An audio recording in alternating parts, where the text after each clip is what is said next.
I paid off the $85,000 of my daughter's student loans. I worked double shifts for years eating canned beans and rice just so she could start her life debt-free. The day I needed $500 for my heart medication, she looked at me without blinking and said, "Mom, being 78 years old, why do you want to keep spending money?" And while I was about to die, she kept my house. I am 78 years old, and today I am going to tell you how the daughter for whom I sacrificed my entire life left me to die at the door of my own home. But before getting to that betrayal, I need you to understand everything I gave for her. My name is Hope. What irony, right? Because for a long time I lost all hope in humanity in my own blood. Let me take you back 15 years when Natalie, my only daughter, came running into our small house in the suburbs with a letter in her hands. Her eyes shone with an emotion I had not seen in her for years. "Mom, I got accepted into medical school. I remember I was making pancakes on the stove. The smell of hot butter filled the kitchen.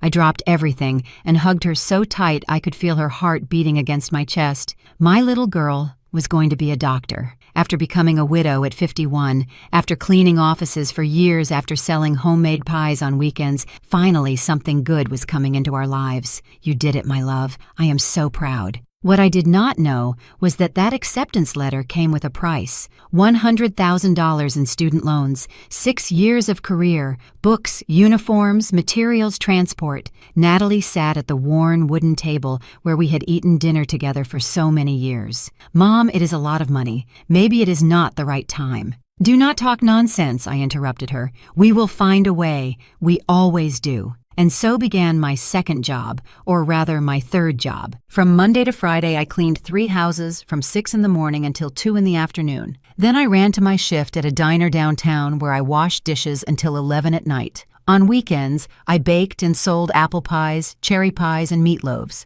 I got up at 4 in the morning to have the oven ready. My hands, oh my hands, filled with calluses, with burns, with cracks from the bleach and cold water. But every time I saw Natalie studying until late, surrounded by huge anatomy books, I felt that every blister was worth it. Do you know how many double shifts I worked? Not even I know. I lost count after the first year. My life became a survival routine. Work, pay, sleep, 4 hours, repeat. I stopped going to the doctor when the chest pains started. It is just nerves, I told myself. There was no time or money for my ailments. I remember once Natalie found me asleep on the armchair with my diner uniform still on, smelling of grease and onions. It was 3 in the morning. She had just arrived. "Mom, this is too much. You do not have to kill yourself like this for me." I caressed her face. "My little girl, I already lived my life. Now it is your turn. I am not going to let you lose this opportunity." But now, with everything I know, I wonder if in that moment she felt gratitude, or if she only calculated how much my sacrifice should cost her. For 6 full years, I paid every dollar of that university. $500 here for books, $300 there for clinical uniforms,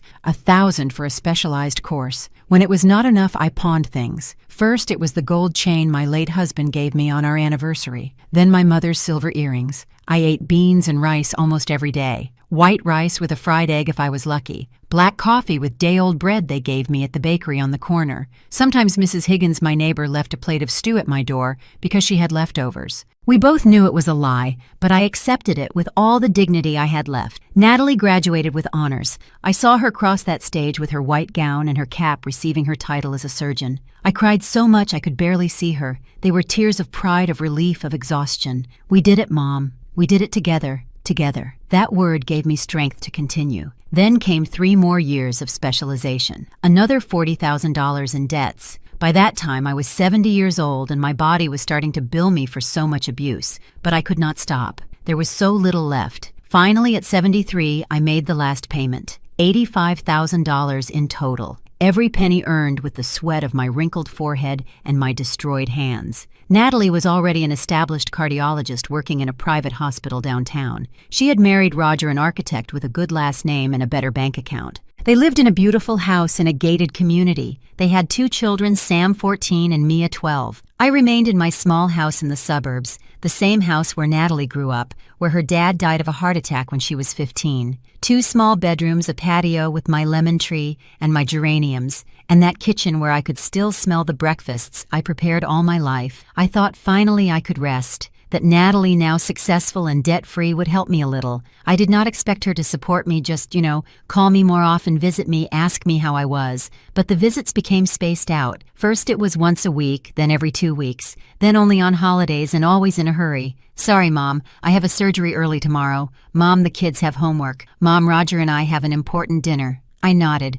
smiled, prepared their favorite food in the few hours they gave me. And when they left, I stayed alone in that house that suddenly felt too big, too silent. But I did not complain, because a good mother asks for nothing in return, or so I thought, until my heart started to fail for real, and I discovered she had already started planning how to get rid of me. But that part comes later. If you want to know how my own daughter betrayed me in the cruelest way you can imagine, stay until the end of this story, because I need someone to know the truth. And if you have ever felt you gave everything for someone who did not value it, this story is also for you. Subscribe to the channel to follow real stories that need to be told. I thought I was building her future. I was financing my own destruction. During the first months after finishing paying her debts, I felt light for the first time in 15 years, as if I had carried a sack of cement on my back for so long, I no longer remembered how it felt to walk straight. Natalie seemed like the perfect daughter in everyone's eyes,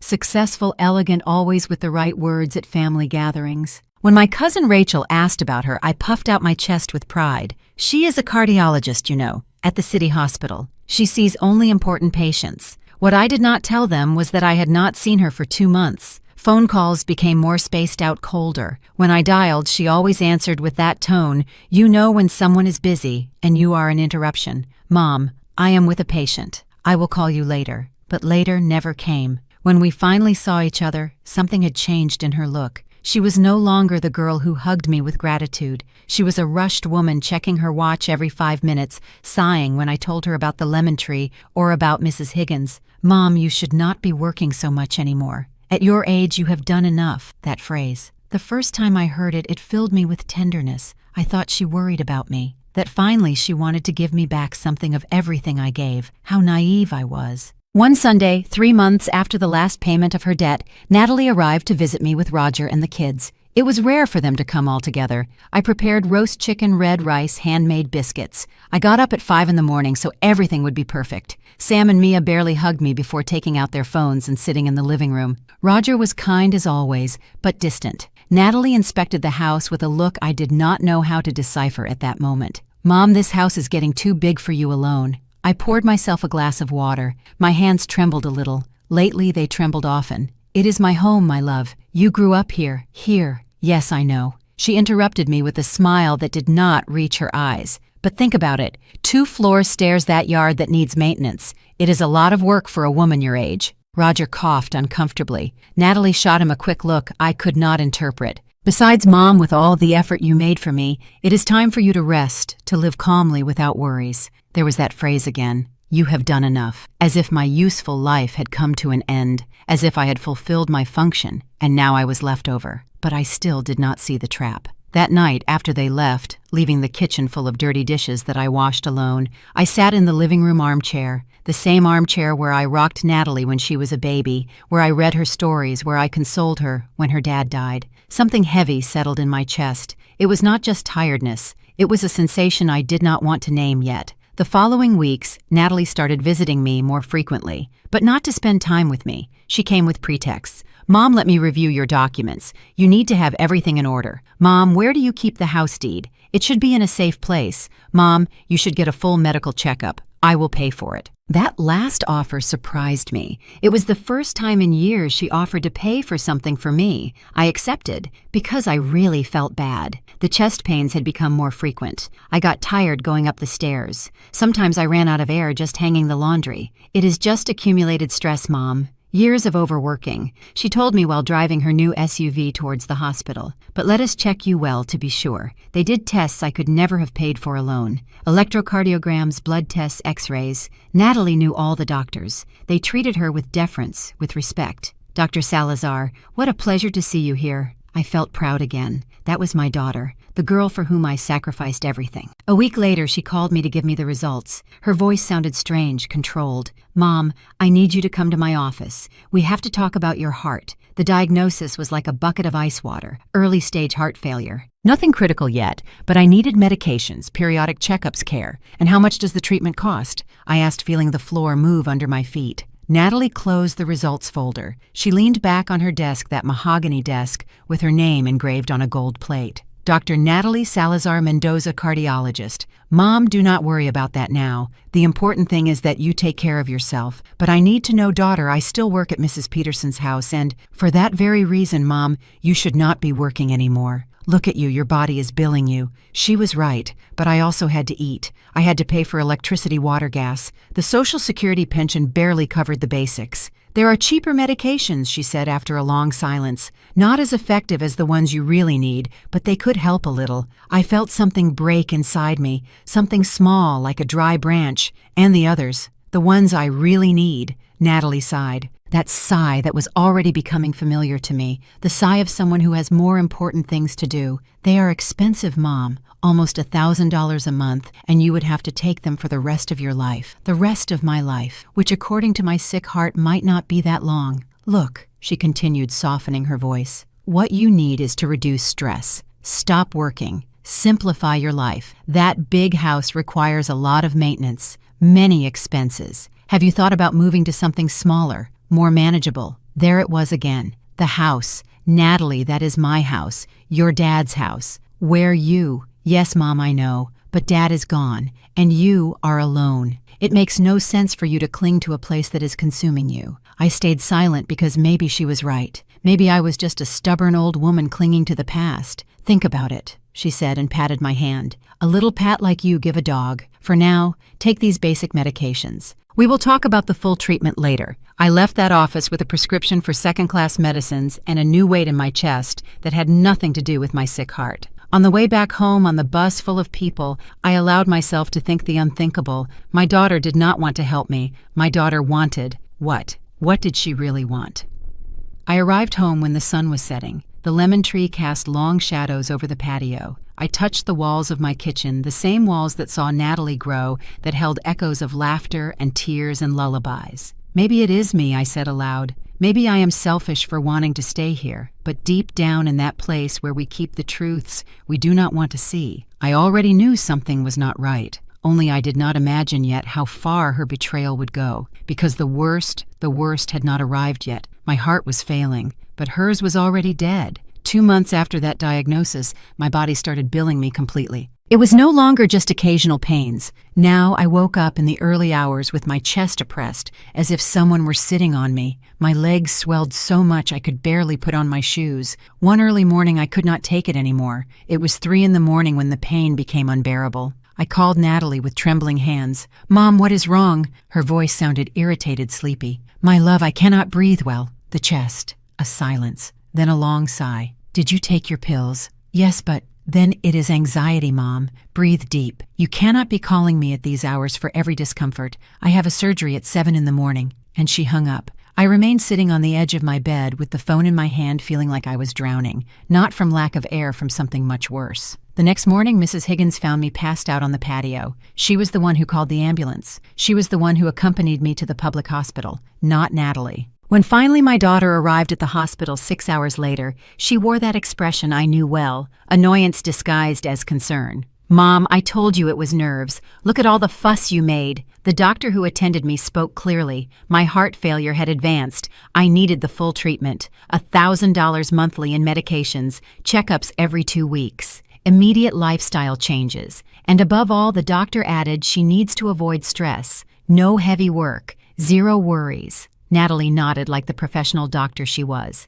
But when we were alone, her mask slipped a little. "Mom, this is getting out of control. You cannot pay for that treatment. I have my own expenses, the kids, the mortgage. I am not asking you for anything," I whispered. My voice came out weaker than I wanted. "I know, but you also cannot continue like this, working, stressing, living alone in that huge house that requires constant maintenance." There it was again, the house. "I have been thinking," she continued, pulling her chair closer, "and I think the moment has come to make intelligent decisions, for your own good. She took some papers out of her purse, official papers she brought prepared, as if she had been waiting for this moment. This is a power of attorney, something temporary, just so I can help you manage your affairs if something happens to you, your accounts, your documents, the house. My heart skipped a beat. And this time it was not because of the illness. I do not understand, daughter. Why do you need that? Because you are realistic, Mom. You are 78 years old and have a heart that does not respond well anymore. If something happens to you, who will be able to act fast?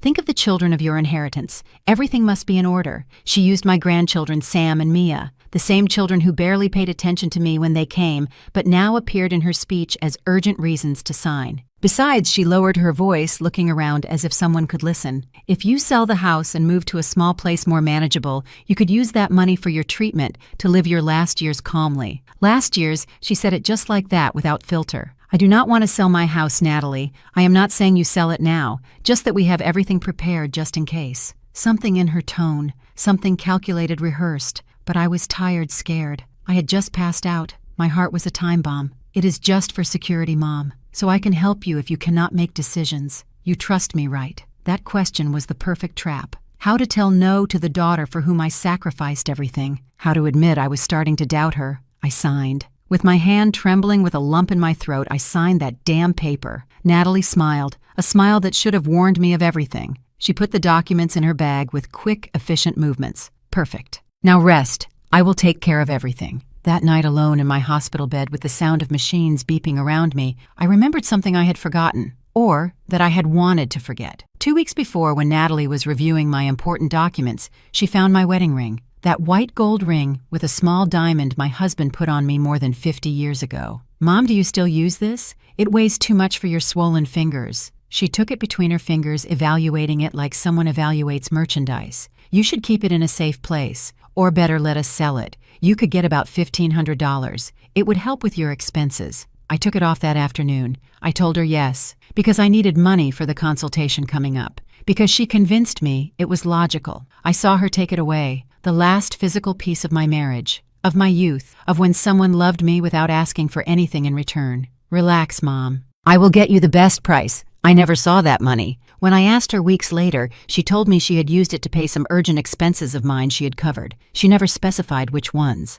Now, lying in that hospital bed, I finally understood what was happening. My daughter was not taking care of me. She was stripping me, slowly, methodically, with the precision of a surgeon who knows exactly where to cut. And I had just given her the legal scalpel to finish the job. She convinced me it was for my good while planning to keep everything. I left the hospital a week later with a bag full of cheap medications and a signed paper that took away control of my own life, although I still did not know it. Natalie became more present, but not in the way a mother would wish. She came to check things, to move papers, to take photos of the corners of my house with her phone, just documenting the current state. Mom, for insurance. What insurance? She never explained. One afternoon, she arrived with Roger and a man she introduced as a property appraiser. She did not ask if they could come in. They simply did. The man walked through my house with a tablet taking notes, measuring walls, evaluating every corner as if I were not there, as if it were no longer mine. Mom, it is just to have an idea of the value,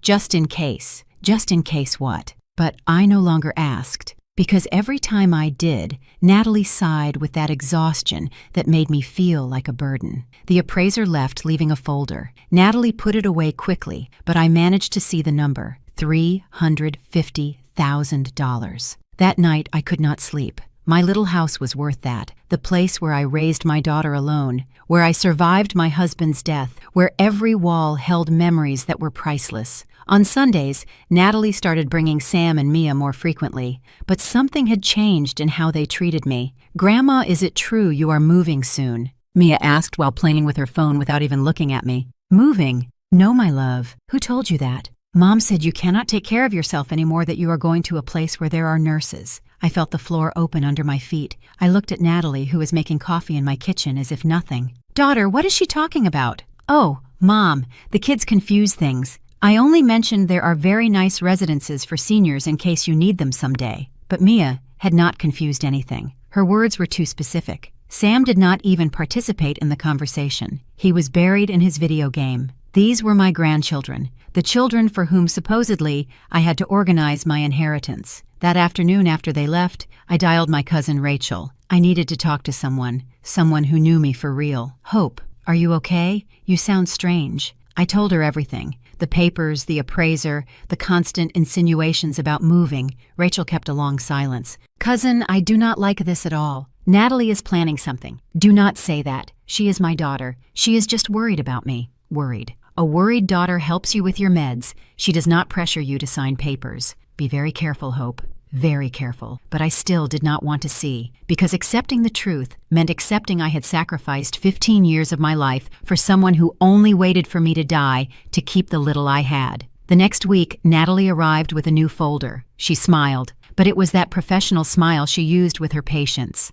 "Mom, I found the perfect solution. Look." They were brochures for senior residences, places with pretty names. Golden Sunset Gardens of Peace, Villa Hope. This one is very good. It has nurses, 24 hours meals included, recreational activities, and best of all, it costs only $4,000 a month. With what we would get from selling the house, you could pay for full years in advance and have plenty left for your medical treatment. Every word was like a stab. "I am not going to sell my house, Natalie." Her smile hardened. "Mom, be realistic. You are 78 years old, a heart that fails. How much longer do you think you can take care of this place? What if you fall on the stairs and no one finds you?" She was using my fear, my age, my illness, everything that made me vulnerable. In a residence, I would be safe, cared for. I could sleep peacefully, knowing you are okay. But it was not for me. It was never for me. "Think about it," she said, leaving the brochures on my table. "You do not have to decide today, but you also cannot keep denying reality." When I closed the door behind her,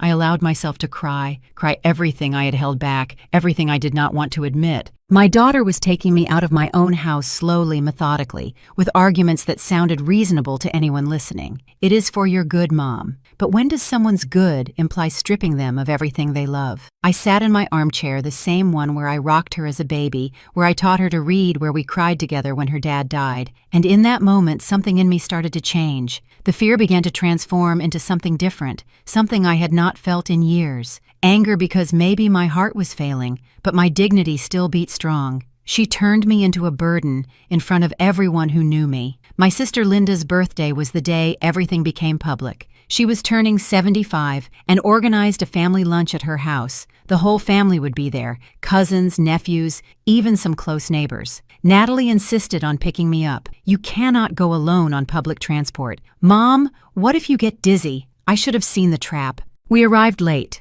Everyone was already seated around the tables in the garden. The smell of barbecue and freshly made sauce filled the air. Music played in the background. It was a happy party, until Natalie opened her mouth. "Sorry for the delay. Mom took a long time to get ready. You know how she is. At her age, everything takes triple the time." Uncomfortable laughter. I felt the heat rise to my face. I sat next to my cousin Rachel, who squeezed my hand under the table. During the meal, I tried to participate in conversations, to laugh, to be myself, but Natalie watched me like a hawk. When I told an anecdote about Mrs. Higgins, she interrupted me. "Mom, you already told that story 3 times. Remember, not true. I had never told it there." But everyone looked at me with that expression, that mixture of pity and discomfort people put on when they think you are losing your mind. "Oh, sorry," I murmured, lowering my eyes to my plate. Later, my niece Gabriella asked about my house, about my lemon tree. Before I could answer, Natalie intervened. "Oh, Gabby, let us not ask much about that.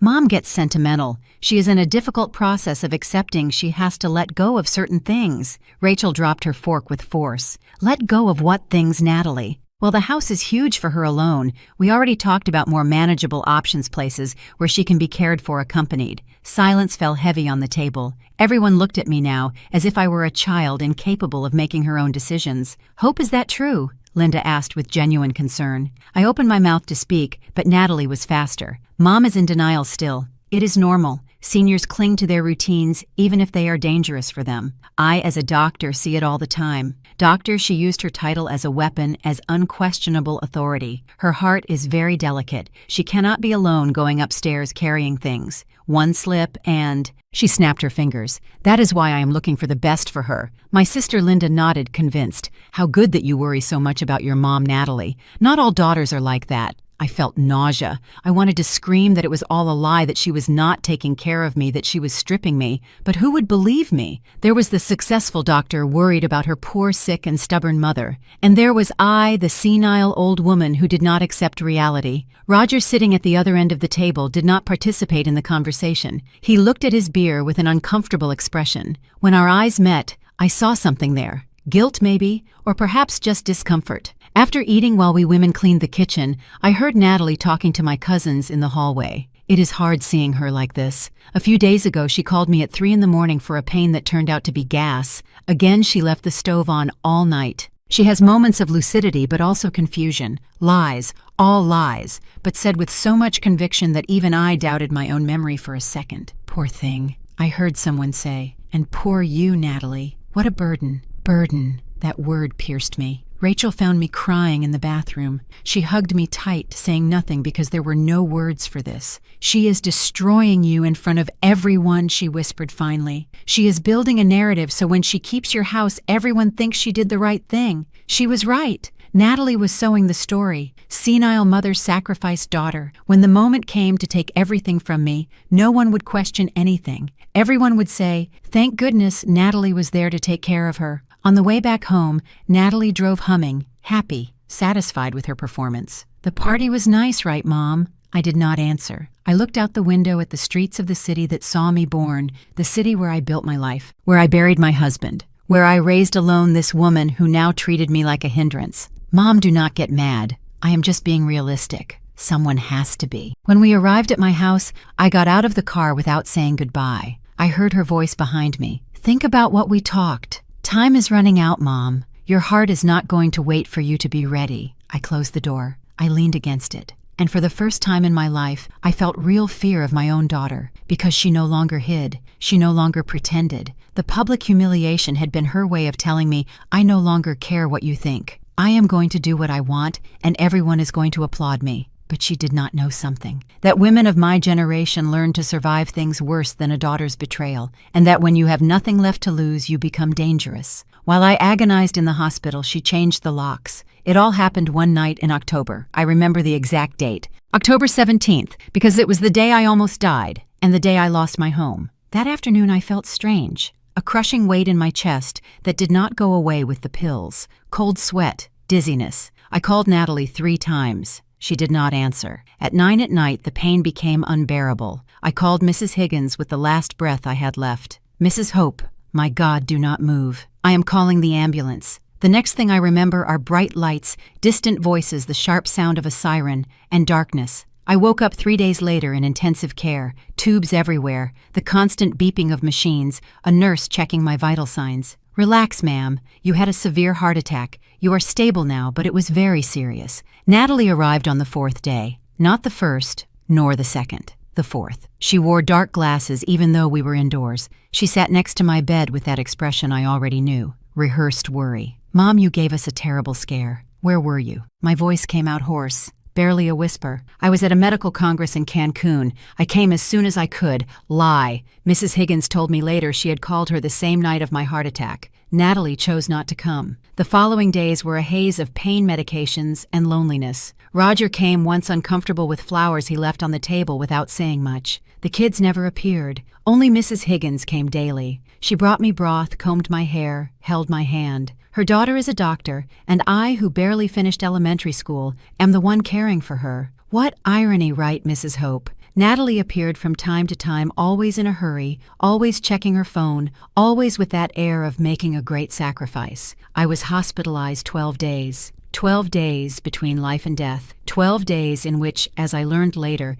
Natalie was very busy. The day I was discharged, Mrs. Higgins was the one who picked me up. Natalie had an urgent surgery. Roger offered his car, but she needed it. We arrived at my house at sunset. The lemon tree looked beautiful with the golden sunlight. My neighbor's bougainvilleas peeked over the fence. Everything looked the same, until I tried to open the door. The key did not fit. I tried again. Nothing. Mrs. Higgins, something is wrong. She tried too. The lock had been changed. A cold ran through my body that had nothing to do with the weather. I rang the doorbell. No one answered. I banged on the door. Silence. This cannot be happening, I murmured, feeling my legs fail. I dialed Natalie. She answered on the 4th ring. "Mom, what is wrong? I cannot get into my house. The lock." "Oh yes, I sent to change them for security. While you were in the hospital, I could not leave the house vulnerable. And my keys." A silence. "Too long. I have them. But Mom, we need to talk. You can no longer live alone." The heart attack was a clear warning. Natalie opened the door. "It is my house. Mom, calm down. It is not good for you to get upset. Look, I already spoke with a lawyer. With the power of attorney you signed, I have authority to make decisions about the property if your health is at risk. And clearly it is." The world stopped. Mrs. Higgins held me because literally I was falling. "What did you do?" "What I should have done months ago. I transferred the house to my name. It is legal, Mom. Everything is in order. I did the best for you." I could not breathe. My chest burned again. "I found you a perfect place. A residence in the city, clean, safe with nurses. The first month is already paid. You can move in tomorrow." "Natalie, please. This is not negotiable, Mom. You almost died. Do you want me to find you in 3 days stiff on the floor of your house next time? Because that is what is going to happen." Every word was a slap. "I will pass by tomorrow at 10 to take you to meet your new home. Pack only the necessary. Close personal documents. The rest I handle." "Natalie, you cannot do this to me. It is already done, Mom, and deep down, when your tantrum passes, you are going to thank me." And she hung up. I stayed there standing in front of the door of my own house. The house I paid for with 40 years of work. The house where I buried my youth, my dreams, my marriage. Mrs. Higgins cried beside me. "This cannot be legal. It cannot." But it was, because I signed, because I trusted, because I was a fool who believed a mother's love was reciprocated. That night, I slept on Mrs. Higgins' couch. She lent me pajamas, made me lime tea, let me cry on her shoulder until I had no tears left. "Tomorrow we go to a lawyer," she told me. "This is not going to stay like this." But I knew the truth. Natalie was a doctor respected with resources. I was a sick old woman who had signed papers without reading well. Who would believe me? My daughter had taken me out of my own house while I agonized in a hospital. And the worst, she did it with total coldness, as if I were already dead. They locked me up like trash. But my mind was never clearer. The new Dawn residence had nothing new nor dawn. It was a gray 3-story building in a forgotten neighborhood with rusty bars and a smell of cheap disinfectant that failed to hide other worse smells. Natalie left me at the entrance with 2 suitcases. "It is temporary, Mom, until you stabilize." Lie number 1000. They assigned me a room on the 2nd floor, 12 square meters I shared with another old woman named Socorro, who did not stop praying the rosary aloud day and night, a hard bed, a tiny closet, a window with a view of a parking lot. That was all. The first days were a silent hell. I spent my time sitting on the edge of my bed looking at the hospital green walls, feeling my soul turn off little by little. The food was horrible. Watery broth, chicken hard like shoe-sole old bread. Nothing to do with my stew with my pot coffee with Mrs. Higgins' freshly made biscuits. Natalie came every 2 weeks. 15 minutes exactly, never more, never less. She checked I was taking my meds, signed papers, and left with a smile of duty fulfilled. "You see, Mom, here you are, safe, cared for. Is it not better than being alone in that huge house?"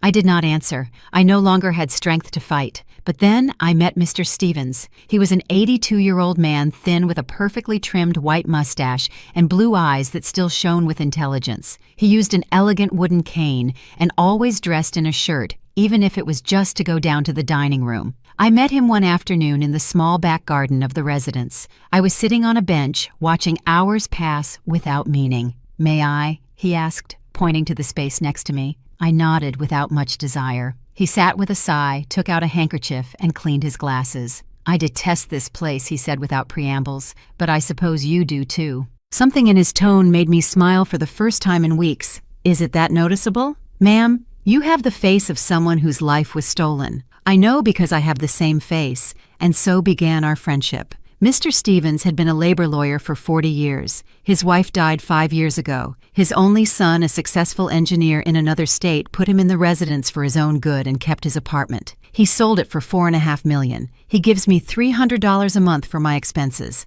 Do you know how much this place costs? $800. He pays the rest and keeps everything left over. It was my story with other names, other numbers, but the same script. During the following weeks, Mr. Stevens became my confidant. I told him everything. The 15 years of sacrifice, the loans paid, the power of attorney, my stolen house. He listened to me with lawyer attention, taking mental notes. Hope what they did to you is patrimonial abuse, possibly fraud. That power of attorney you signed was temporary and specific. It did not give her the right to transfer properties. But I signed. You signed under pressure while sick and vulnerable. That can be fought. For the first time in months, I felt something similar to hope. I also met Lucy, a 35-year-old nurse who worked the night shift. She was the only employee who treated us like people and not furniture. One early morning, she found me crying in the hallway. I could not sleep. Socorro's snores and the weight of my loss suffocated me. Mrs. Hope, what is wrong? I told her everything. Between tears and contained anger, I told her everything. Lucy squeezed my hands. My grandmother went through something similar. My uncle took her land. She died of sadness 6 months later. Do not let that happen to you. But what can I do? I have no money for lawyers. I have no strength. You are right. And you have witnesses. I have seen you. You are lucid clear. If your daughter says you are senile, it is a lie. And that can be proven. Mr. Stevens. Lucy and I started meeting in secret, in the garden during nights when others slept. We need to document everything, said Mr. Stevens. Every visit from your daughter, every word she says. And we need to find witnesses who confirm the state of your house, the real value, the circumstances of the transfer. I know lawyers, he added. Good ones, those who fight lost causes. But we need to build a solid case. For the first time in months, my brain started working again. I was not the defeated old woman Natalie wanted me to be. I was Hope, the woman who survived her husband's death, who raised a daughter alone, who worked triple shifts without breaking. And if I could handle all that, I could handle this. What do I need to do? I asked with a voice I had not heard in a long time, a firm voice. Mr. Stevens smiled. First, stop crying and start documenting. Second, contact people who can testify in your favor. Third, he paused dramatically. Make your daughter trust herself so much she makes a mistake. Lucy took out her phone, and I can record when she comes, when she speaks everything you need. Something changed in me that night. Pain transformed into determination, sadness into strategy. Natalie had taken my house, but not my dignity, and much less my capacity to fight. I stopped crying and started documenting every lie. Mr. Stevens got me a small notebook. Here you will write everything. Dates, conversations, broken promises, everything. I became a detective of my own life. First mission, get copies of the documents I signed. Mr. Stevens had a contact in public records who for $50 got us copies of the power of attorney and the property transfer. When we read them, Mr. Stevens hit the table with contained fury. I knew it. This power was temporary, 6 months max, and only for basic medical and banking management. It never gave authority to transfer properties. This is pure fraud. So can I get my house back? If we demonstrate there was coercion, abuse of trust, and you were vulnerable, yes. But we need more than this. Lucy turned out to be an invaluable ally. When Natalie came to visit me, she found reasons to be organizing meds, checking vital signs, always with her phone in her pocket recording. In one of those visits, Natalie complained to the director of the residence. My mother needs more sedatives. She gets anxious, combative. She does not want to accept her reality. Lucy recorded it all, including the part where Natalie added, "The less lucid she is, the better for everyone." Those words destroyed me, but they also gave me ammunition. Mr. Stevens taught me something important. The most dangerous enemy is the one who gets overconfident. Natalie thinks she already won. That will be her downfall. My cousin Rachel was the next key piece. I called her from the residence payphone. "Cousin, I need your help, but it has to be secret." Rachel came to see me a week later. She pretended to be a new resident visiting the facilities. We sat in the garden like two strangers. I gave her specific instructions. Talk to the neighbors of my old house, to Mrs. Higgins especially. Get testimonies of how I lived my mental state, how Natalie pressured me. And there is something else I added. I need you to go to the notary where the transfer was made. Ask who was present, what documents Natalie presented if I was there. Rachel squeezed my hand. They are going to return your house, cousin, I swear. 2 weeks later, Rachel returned with information that changed everything. Mrs. Higgins gave a heartbreaking testimony, how she found me passed out, how Natalie took days to come to the hospital, how she saw men changing locks while I agonized. Mr. Ramirez, my lifelong neighbor, confirmed I was perfectly lucid, always that I took care of my house, paid my bills, lived independently. But most importantly, Rachel spoke with the notary. Hope your daughter presented the power of attorney and a fake medical certificate that said you were in advanced dementia state and could not make decisions. You were never present at the transfer. My blood boiled. A fake medical certificate. She, being a doctor, had forged documents. "That is a serious crime," said Mr. Stevens when I told him. "With this and the recordings, we have a solid case." But we needed one more thing that Natalie sink herself with her own words. Mr. Stevens designed a plan. "You are going to ask her to come. You will tell her you are ready to sign more papers, that you accept everything you will make her feel safe, and then you will ask specific questions while Lucy records." It was risky, but it was our only chance. I called Natalie. I faked a weak, defeated voice. "Daughter, I need to see you. I want to fix some pending papers about the house." I heard her smile on the other side of the phone. "Of course, Mom. I will go on Saturday." "I am glad you are finally being reasonable." That Saturday, I set the perfect stage. I asked the director to let us use the private visiting room. My daughter and I need privacy for legal matters. Lucy hid her phone behind a vase in recording mode. When Natalie arrived, she brought a new folder. "More papers to sign, surely. Mom, you look better. Rest is doing you good." I swallowed my anger. I smiled like the old fool she thought I was. "Daughter, I have been thinking a lot. About the house, about everything.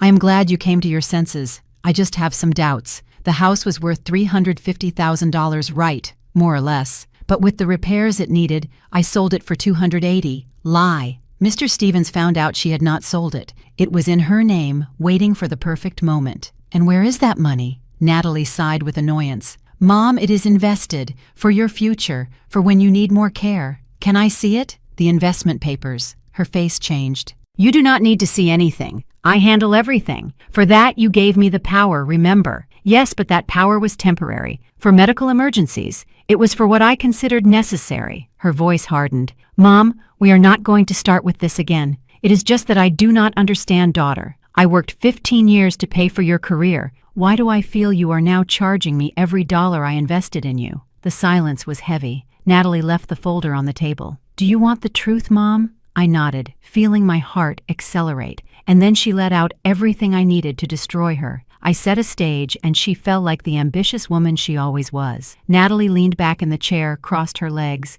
and looked at me with a coldness I will never forget. "Do you want the truth? Okay, it is time you be realistic." I kept my composure. Behind the vase, Lucy's phone kept recording. "Mom, you already fulfilled your function. You paid for my career. That was the only thing I really needed from you. It was your obligation as a mother, right? Give me the tools to succeed." Every word was a knife. The house should have always been mine. I am an only child. Eventually, it was going to be mine. I just accelerated the process. But you left me with nothing. My voice trembled. "I did not have to fake it. I left you with a roof, food, and medical care. What else do you need at your age? Why waste money on an old woman who has no future?" There it was. She had said it, with those exact words. "Besides, let us be honest. You already lived your life. You raised your daughter. You married. You worked. Done. Now it is my turn to enjoy what corresponds to me, and my last years, my memories in that house." Natalie let out a dry laugh. "Oh, Mom, memories are in your head, not in four walls. Get over it." I breathed deep. Mr. Stevens had prepared me for this. Push her more, make her spill everything, and if I had not signed that power, what would you have done? Her smile twisted. "I would have found a way. A dementia certificate is not hard to get when you know doctors. A signature here, another there. Mom, I am a doctor. I know how the system works." She had just confessed forging documents. "But you made things easier signing. You were always so trusting, so naive." She leaned forward. "Look, I am going to tell you something I never told you. Those 15 years you worked like a donkey for me, I never asked you. It was your decision to sacrifice yourself. I only accepted the gift. It was your education, your future, and I thanked you by being successful. But I do not owe you my entire life for that. I am not going to be your pension or your company because you decided to invest in me." Tears ran down my cheeks. But they were not of sadness. They were of contained rage. "The children, Sam and Mia, what did you tell them about me?" "The truth that you are old, that your mind fails, that it is better you are where they take care of you. They understand it. They do not need a senile grandmother in their lives." "Senile. Natalie, I am perfectly fine." "Oh, really?" She laughed with cruelty. "Then why are you locked up here? Why did you sign everything I put in front of you? Why does no one in the family defend you?" She stood up. Took her bag. "Because everyone knows I did the right thing. Poor Natalie carrying her sick mother. What sacrifice, what dedication. No one questions anything." She walked to the door, but stopped. "Oh, And about the house money, it is not invested for you. I used it as a down payment for a condo on the beach in Florida. Roger and I needed a place to vacation. You do not need vacations anymore, Mom. You just need a place to die peacefully. She opened the door. See you in 2 weeks, or maybe 3. I have a very tight schedule. And she left. I sat there trembling, but not from fear, from power. Lucy ran in 2 minutes later. I have it all. Every word, Mrs. Hope. Mr. Stevens appeared behind her. He had been listening from the hallway. It is enough. With this we sink her. Rachel was also there. She had come to give moral support. She cried with indignation. That wretch. How can someone be so cruel to her own mother? That night in my room, shared with Socorro and her infinite rosaries, I listened to the complete recording. Every poisonous word, every arrogant confession. Natalie had fallen into the perfect trap. Her pride had blinded her so much she did not see the hit coming. Mr. Stevens brought his contact. Marshall Connor, a 60-year-old lawyer, gray-haired with a bulldog face and a reputation for never losing patrimonial abuse cases. He listened to the recording in silence. When it finished, he took off his glasses and cleaned them slowly. Mrs. Hope, this is pure gold. Confession of fraud, forging of medical documents, aggravated patrimonial abuse, dispossession. Your daughter is not only going to lose the case, she can face criminal charges. Criminal! She is a doctor. Forging medical certificates is a serious crime. She can lose her professional license, her career. I felt a small flash of doubt. She was my daughter, after all. But I remembered her words. An old woman who has no future. How long will it take? I asked. With this evidence, the testimonies and the documentation we already gathered, we can file the lawsuit this week. The normal legal process would take months, but with evidence so overwhelming, I can ask for immediate precautionary measures. What does that mean? That we can freeze the house, prevent her from selling or mortgaging it while the case resolves, and with luck, have a sentence in 3 or 4 months. 3 or 4 months. It seemed like an eternity, but after what happened, I could wait. Let us do it, I said with a firmness I did not feel for years. Mr. Stevens smiled. There is the hope. I knew the one who does not give up. We signed papers that same afternoon. The lawsuit was filed the following Monday. And I prepared for war, because Natalie did not know who she had messed with. She believed she had destroyed a weak old woman, but she woke up a lioness. Justice did not arrive from the sky. I built it with my own trembling hands. The legal notification reached Natalie's hands a Tuesday morning. She was in her office when the process server knocked on her door. I knew because she called me 30 minutes later, furious as I had never heard her. What the hell did you do, Mom? Her voice trembled with rage. I kept calm. Mr. Stevens had trained me for this moment. Recover what is mine, Natalie. Do you have any idea what you just did? Of the ridicule you are going to make me go through. I am a respected professional. You are a thief, and now everyone is going to know. Deadly silence on the other side. You are going to regret this. I am going to demonstrate you are demented, that they manipulated you, that I have recordings, Natalie, of everything you said, of how you confessed you forged documents, of how you called me an old woman without a future. I heard her breathe hard. Then she hung up. Mr. Connor had done an impeccable job. The lawsuit included dispossession fraud, aggravated patrimonial abuse document forgery,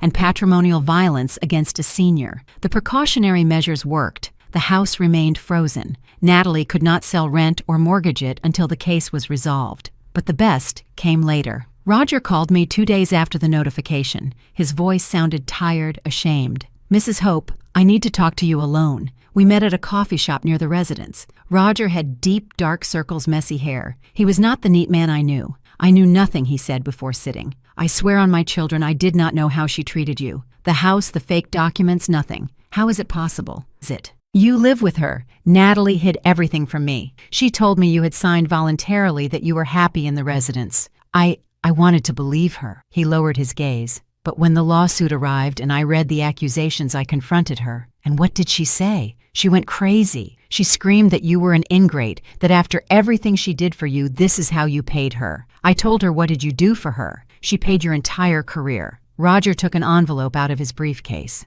I found this in her study, documents she planned to use in her defense. The fake medical certificate she presented to the notary, emails where she quoted the condo in Florida using your house money, everything. He passed me the envelope. My hands trembled opening it. Why do you give me this? Because I have a mother too, and if someone did to her what Natalie did to you, I would want them to pay. Besides, he paused long. Sam and Mia found out everything. They listened to the recording presented in the lawsuit. And how are they? Devastated. Mia does not speak to her mom. Sam is in therapy. It broke their hearts to know their grandmother needed them, and they believed lies. Tears came without warning. They are not to blame. I know. That is why I want you to know they are going to testify in your favor if necessary. And me too. Roger became a key witness. He who had lived closely Natalie's transformation into a cold and calculating woman. The trial was set for mid-December, 3 months since we filed the lawsuit. The room was full. Natalie arrived with her lawyer, a guy in an expensive suit, who looked more like a salesman than a litigator.